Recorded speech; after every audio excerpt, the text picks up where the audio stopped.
Assalamualaikum warahmatullahi wabarakatuh. Waalaikumsalam warahmatullahi wabarakatuh. Alhamdulillah hari ini kita bisa bertemu kembali di suasana hangat ya, mendung dari pagi. Di minggu kemarin kita membahas tentang Pancasila sebagai paradigma hidup, berarti ngomong perilaku untuk kehidupan ya, khususnya secara pribadi, secara privat kalau dalam bahasa hukum. Karena apa? Adik-adik juga sebagai makhluk individu, juga makhluk sosial. Yang kita bicarakan hari ini atau selanjutnya setelah bahas itu, kita bahas tentang konsep prismatik negara hukum Pancasila. Tentunya bahasa prismatik ini kagone wong teknik ku apa rek? Prisma. Prisma. Jadi artinya bahwa Pancasila itu kalau kemarin atau di minggu kemarin kita menyampaikan sebagai paradigma hidup, artinya sebagai sumber nilai juga iya dan sebagainya, maka bisa juga diterapkan dalam konteks kehidupan dalam bidang hukum atau dalam konteks kehidupan terkait dengan aturan yang berlaku di negara kita. Nah, hukum Pancasila di sini maksudnya adalah sistem hukum yang bersumber dari Pancasila, dasar negara Republik Indonesia, sehingga bukan hanya sebagai ideologi tetapi juga sebagai dasar hukum di negara kita. Tadine awakmu nek wis ngerti, wis ya iku menjadi ukuran tata nilai. Lah ketika tata nilai itu sudah berjalan, akhirnya menjadi ketetapan. Wis sapa ae nek gak nglakoni ngono berarti dihukumi misalnya haram atau batal atau tidak boleh dan sebagainya, itu seperti itu. Makanya di dalam konteks negara kita, peraturan-peraturan yang ada itu harus bersumber ke Pancasila. Sehingga istilah di sini saya gunakan adalah konsep prismatik, yaitu mengacu bahwa pemahaman Pancasila itu mempunyai banyak dimensi atau aspek. Prismatik itu lah koyo permata ngono to ya. Jadi bisa dari sebagai sudut pandang dari sisi mana bisa kita paham. Sehingga aspek itu saling berkaitan. Atau bisa juga dikatakan multidimensial.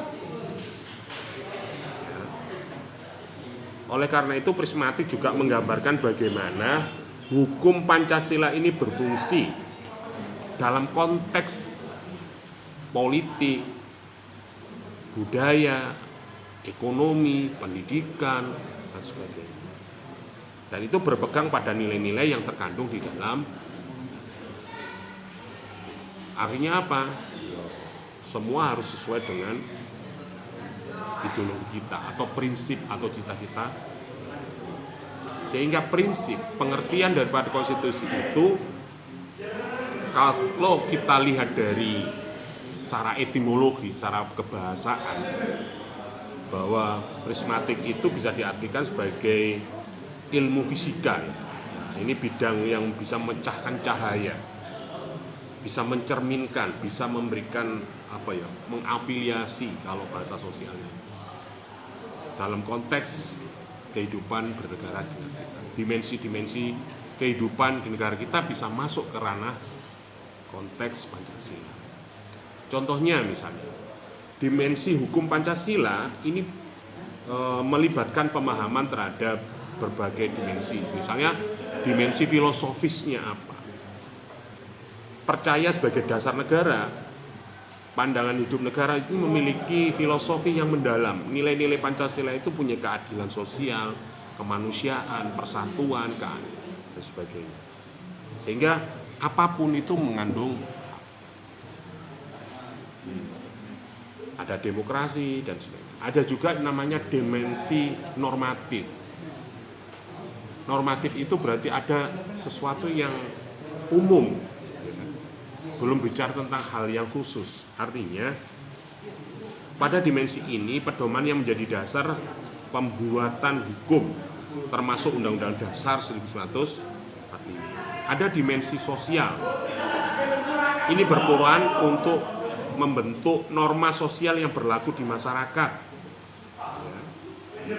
Jadi hukum Pancasila ini menganggap bahwa kebutuhan masyarakat Indonesia itu sangat majemuk. Ya, artinya bermacam-macam. Atau bisa juga istilahnya pluralisme. Kayak Gus Dur itu termasuk tokoh pluralisme. Bisa masuk ke mana saja. Walaupun berbeda agama bisa diterima, berbeda suku bisa diterima. Artinya tidak ngomong eksklusif. Artinya aku nek Islam ya gembolo Islam, mau teknik ya gembolo teknik. Kayak hari ini ngomong Pancasila, kenapa Pancasila itu bisa dipelajari oleh semua prodi, baik teknik sipil, teknik industri, mesin, sebagainya. Lah iki rek sifatnya dimensi plural. Kalau dimensi politik misalnya, bahwa sebagai ideologi negara, Pancasila itu memiliki dimensi politik erat kaitannya dengan tata kelola pengambilan kebijakan di negara. Politik itu ya bagaimana kebijakan itu dibuat.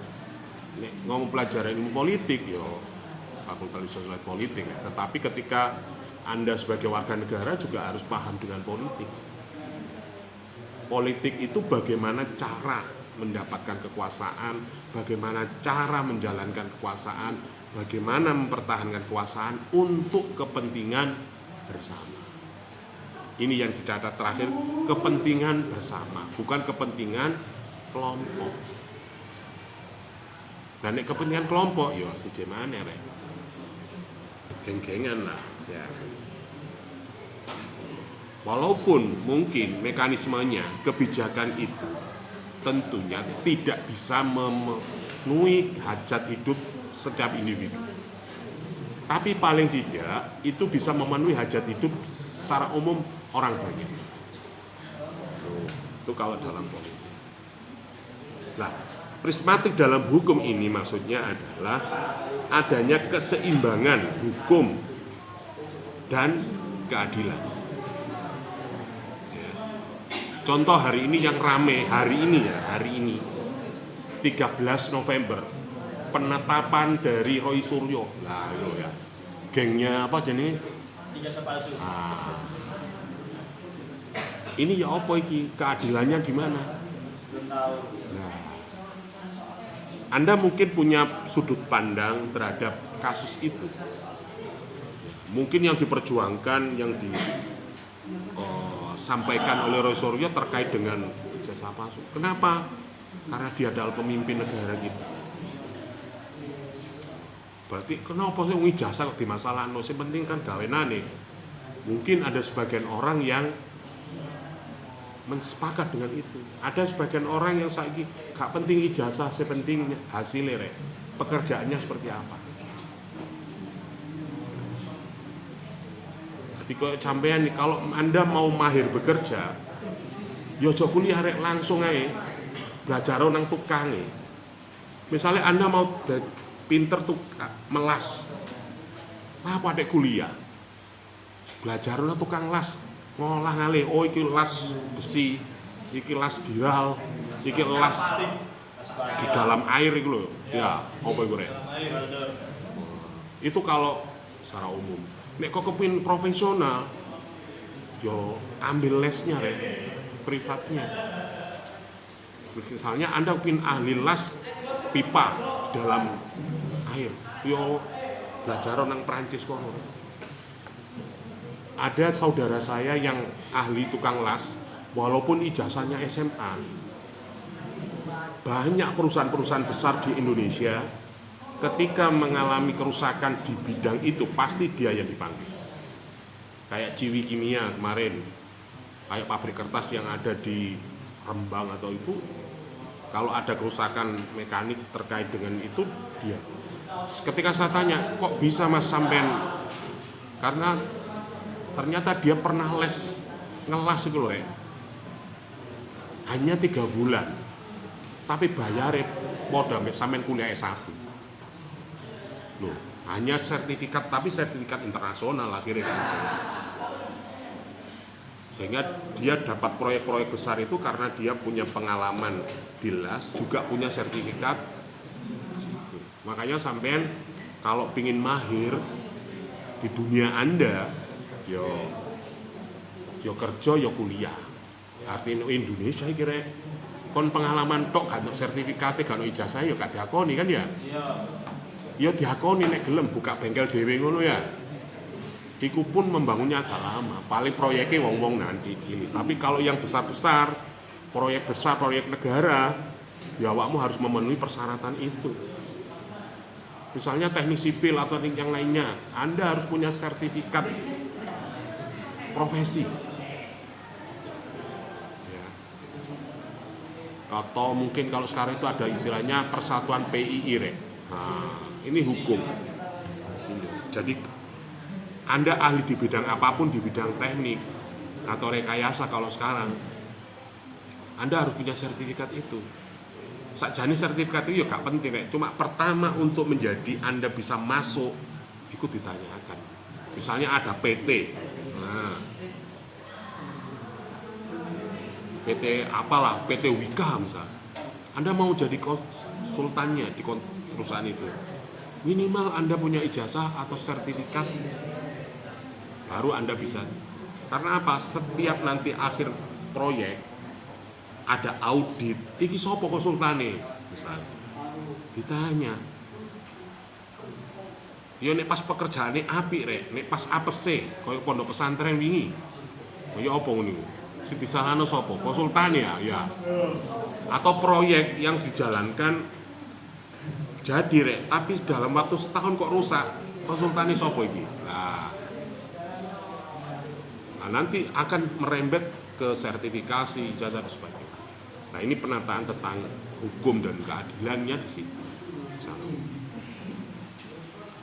Kemudian kalau kita bicara sistematik juga tentang penghormatan terhadap hak asasi manusia. Tadi negara hukum itu harus menekankan pada penghormatan terhadap hak asasi manusia sebagaimana diatur di dalam Pancasila sila kedua, kemanusiaan yang adil Dan beradab. Hak asasi manusia itu apa sih? Yo, hakku, Pak. Anda mungkin sering berbicara tentang hak saya, hakku. Masih aku turut tok kate lapo. Aku anggap tok kate lapo. Nah. Itu hak saya. Tetapi hak Anda itu dibatasi dengan hak orang lain, Rek. Nah, gimana implementasi daripada hak asasi manusia? Anda bisa menghargai hak atas orang lain juga. Misalnya kebebasan hak asasi manusia. Yo, artinya bebas itu kita tahu batas. Walaupun Anda juga berhak untuk diri Anda. Nah, ini diatur di dalam Pancasila kemanusiaan yang adil. Yang ketiga tentang prismatik itu adalah kedaulatan rakyat yang demokratis. Di negara hukum Pancasila ini mencerminkan prinsip demokrasi berdasarkan pada kedaulatan rakyat. Yang berarti bahwa kekuasaan yang pelaksanaan hukum harus sejalan dengan aspirasi masyarakat.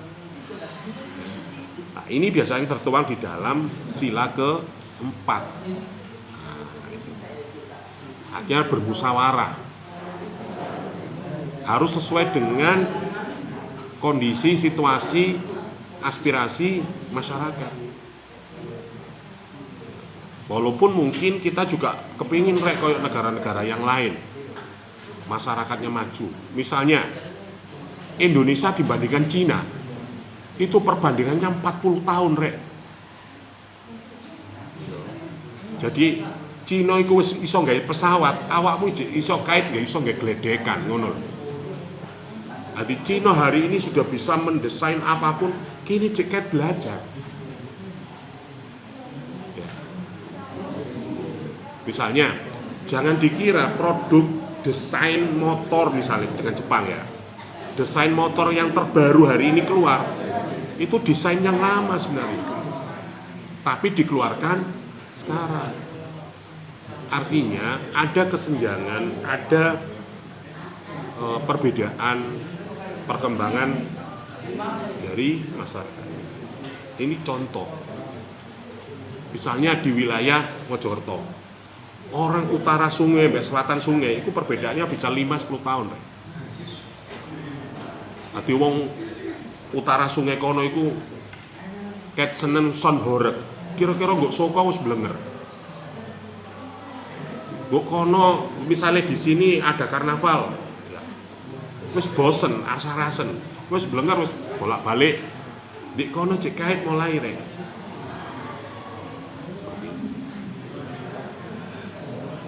Nah, maka kedaulatan rakyat itu harus sesuai dengan kondisi masyarakat. Jadi kalau Indonesia hari ini dalam kondisi negara masyarakat yang berkembang, yo pemaneh. Ya banyak orang yang mungkin berpikirnya lompatan lebih tinggi, tetapi kondisi masyarakat kita masih seperti ini, ya piye maneh. Contoh nih, sekarang zaman itu kan sudah canggih kan ya, media sosial dan sebagainya sudah canggih. Kenapa pemilu kok ijik coblosan? Ayo, ya apa ngene iki? Kenapa pemilu itu harus ijik coblosan? Apa ya gak teko-tok terus pinjer tit, saya enak sejane. Atau istilahnya kalau di dalam pemilu itu ada e-voting. Mungkin adik-adik juga sering praktek ketika ujian, ada Google Form dan sebagainya. Kenapa di negara kita pemilu aja masih menggunakan coblos? Cara wong desa itu ijik ndolek betting. Nah, mestinya kalau sistem sekarang digital, ya e-government, mestinya sekarang sudah tidak menggunakan itu gitu. Kita harus seimbang. Mosok cara menghitungnya sudah modern, tetapi pelaksanaannya menggunakan cara yang bisa dikatakan tidak modern, ejek coblosan. Nah, ini contoh. Oke, selanjutnya terkait dengan gotong royong, bahwa landasan sosial prinsip gotong royong ini terkandung pada Pancasila menjadi negara khas. Pancasila sebagai hukum. Artinya tidak hanya tergantung pada pemerintah, aparat penegak hukum, tetapi melibatkan peran masyarakat aktif. Hukum harus didorong kebersamaan, kerjasama antar warga negara. Coba ini Anda perhatikan. Ngomong penegakan hukum misalnya. Oke, secara konstitusi, secara hukum yang bertanggung jawab itu adalah Polri. Ngomong keamanan Polri, ngomong pertahanan TNI. Tetapi nek misalnya saya contoh tentang keamanan. Apakah benar Polri itu bertanggung jawab atas keamanan di negeri ini? Bener Pak, mau putih ini dijogot sembarang kali. Tapi nek sepedamu hilang, dilironi enggak? Ayo. Misalnya ya enggak. Ya, logikanya keamanan itu minimal satu orang mengamankan 50 orang lah. Nah Indonesia enggak ya. Anda lihat di wilayah kecamatan Anda, polsek, polisian di wilayah Anda paling anggotanya selawe rek. Misalnya nek omahe Mojosari, penduduknya 1.500. Loh ya, mosok wong dijogo wong selawe. Cukup enggak? Aman enggak?